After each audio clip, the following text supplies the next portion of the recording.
Sebelumnya jangan lupa subscribe, like, dan share.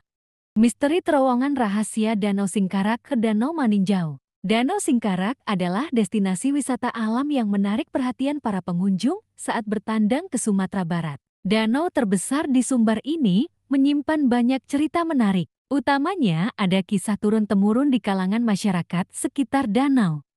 Salah satunya cerita terowongan yang menghubungkan Danau Singkarak ke Danau Maninjau. Sulit memang jika dicerna dengan logika. Hingga kini, belum satu pun penemuan yang bisa membuktikan keberadaan terowongan tersebut.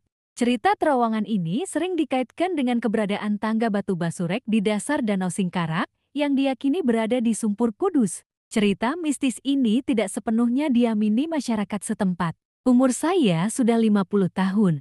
Tapi saya tidak tahu asal cerita ini, kata ibu-ibu di Kecamatan ke-10 Kota Singkarak yang enggan disebutkan namanya. Ia mengaku pernah mendengar cerita tersebut, tapi tidak mengetahui secara pasti terkait asal-usul kisah tersebut. Dengar-dengar pernah, itu dari cerita orang-orang tua dulu, katanya.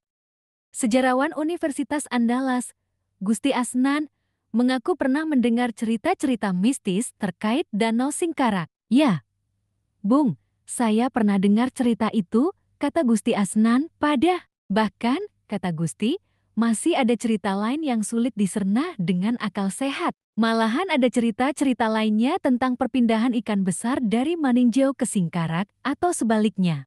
Atau ada orang yang hilang di Maninjau bisa muncul di Singkarak atau sebaliknya, ujar Gusti. Cerita-cerita mistis ini seperti tak hanyut ditelan zaman. Faktanya, terowongan bawah air terpanjang memang ada di Danau Singkarak. Tahun-tahun 1992,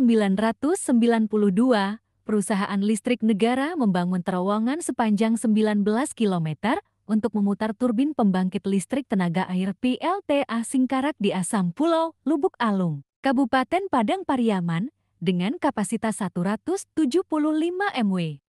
Terowongan ini menembus perut Gunung Merapi, sehingga tercatat sebagai terowongan air terpanjang di tanah air yang mulai beroperasi pada tahun 1998.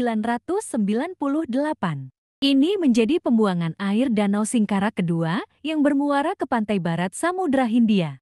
Aliran air pertama danau seluas 120 km bujur sangkar ini awalnya hanya melalui Batang Ombilin, kemudian melewati Sungai Indragiri dan bermuara di Selat Malaka. Banyak pihak menghubungkan terkait misteri terowongan di dasar Danau Singkarak menuju Maninjau dengan patahan semangko sesar geser aktif yang membentuk jejeran bukit barisan yang terbentang dari Aceh hingga Lampung. Secara geologi, jalur patahan semangko melintasi Danau Singkarak. Sekian dulu ya. Assalamualaikum warahmatullahi wabarakatuh.